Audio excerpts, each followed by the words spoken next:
और उसके फर्माबरदार हो जाओ, वरना बाद में तुमको मदद नहीं मिलेगी।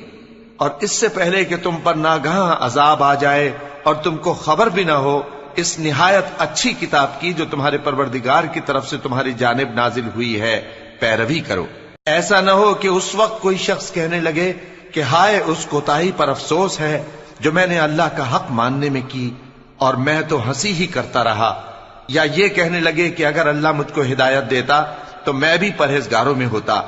या जब अजाब देख ले तो कहने लगे कि अगर मुझे फिर एक दफा दुनिया में जाना हो तो मैं नेकूकारों में हो जाऊं। इरशाद होगा, क्यों नहीं, मेरी आयतें तेरे पास पहुंच गई थी मगर तूने उनको झुटलाया और शेखी में आ गया और तू काफिर बन गया।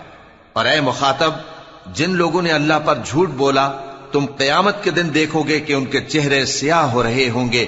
क्या तकब्बुर करने वालों का ठिकाना दोज़ख में नहीं है? और जो परहेजगार हैं